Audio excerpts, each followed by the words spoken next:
Students, Assalamu alaikum. Today on 17th of June 2020, I am in front of you, Muhammad Jilani Shah from Government Girls Middle School, Gulusa. My subject is civics for class 8th. So the students of class 8, particularly the students of Government GMS Gulusa, open their books, civics, and my today's topic is right to equality. Right to equality and right against exploitation, and right against exploitation.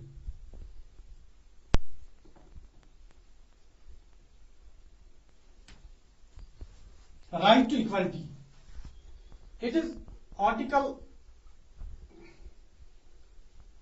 17. Article 17 of Indian Constitution.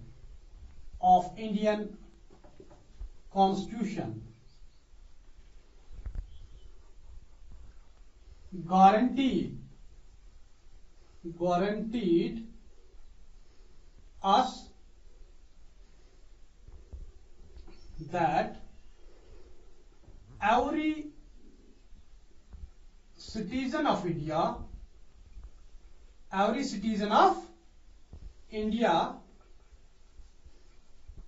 is equal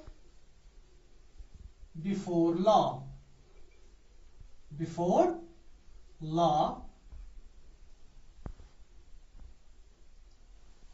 ये article 17 में लिखा हुआ है। हिंदुस्तान के constitution, हमारे constitution के article number 17 में लिखा है कि हिंदुस्तान का हर शहरी whether he may Muslim,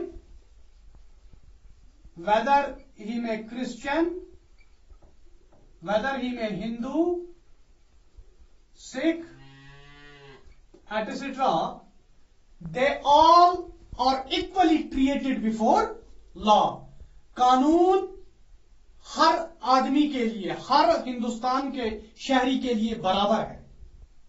for example, जो यहां डोमिनेंट ग्रुप है, for example Hindus, which is the dominant group, which are in majority in India. Majority और माइनॉरिटी क्या है वो हमने कल पढ़ा, आपको याद होना चाहिए। तो ये मेजॉरिटी में है, ये अपना रोब या दबदबा या किसी भी किस्म का जो है कि अपर हैंड नहीं दिखा सकते हैं क्रिश्चियंस को, सिख्स को, मुस्लिम्स को, because every person in India is treated equally before law.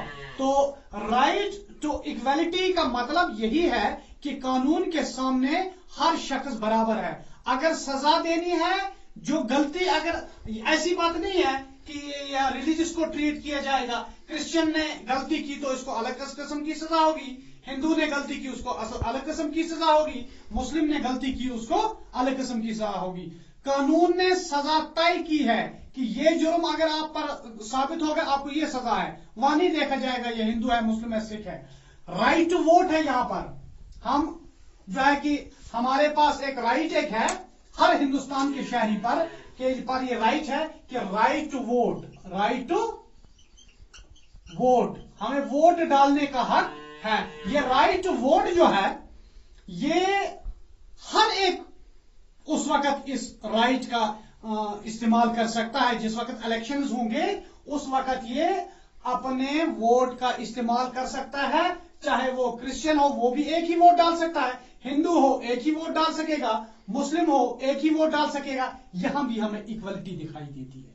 ठीक, एजुकेशन है, एजुकेशन, कोई भी इंस्टीट्यूशन इस बुनियाद पर आपके बच्चे को स्कूल से खारिज नहीं कर सकता है या एडमिशन के देने से इनकार नहीं कर सकता है इस बुनियाद पर कि ये क्रिश्चियन का बच्चा है, ये हिंदू का बच्चा है, ये सिख का बच्चा है, ये मुस्लिम का बच्चा नहीं। हर बच्चे को, हर सिटीजन को ये हक है कि वो कहां पर एजुकेशन हासिल करेगा, किस इंस्टीट्यूशन में एजुकेशन हासिल करेगा, किस किस्म की एजुकेशन हासिल करेगा। यहां भी हमें इक्वलिटी दिखाई देती है। इसके बाद हजारों की ऐसी मिसालें हैं। प्रॉपर्टी है, राइट टू गेट प्रॉपर्टी एक हमें फंडामेंटल राइट है। कानून के दायरे के अंदर रहकर आप अपनी प्रॉपर्टी को कितना भी बढ़ा सकते हैं, चाहे वो हिंदू है, चाहे वो मुस्लिम है, चाहे वो सिख है, वो अपनी प्रॉपर्टी को जायज तरीके से कितना भी बढ़ा सकेगा, किसी पर बैन नहीं है। ऐसी बात नहीं है कि ये क्रिश्चियन है यही ये कारोबार कर सकता है, ये मुस्लिम है यही ये कारोबार कर सकता है, ये हिंदू है यही ये कारोबार नहीं, ऐसा कोई कानून यहां पर नहीं।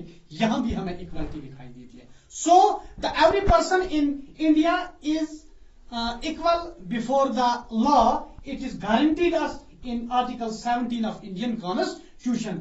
These things are available here in Indian Constitution. So in Indian Constitution there is equality, and these equalities are known as right to equalities. यानी कि हमें ये बराबरी का हक यहाँ पर मिला है, ये हर सिटीजन को मिला है। तो आज हम इतना ही पढ़ेंगे। तो इसका दूसरा हिस्सा जो है राइट अगेंस्ट एक्सप्लॉयटेशन, ये भी एक इंपॉर्टेंट बुनियादी हक हमारा है, राइट अगेंस्ट एक्सप्लॉयटेशन। इसके बारे में हम इंशाल्लाह कल देखेंगे। शुक्रिया, खुदा हाफिज़।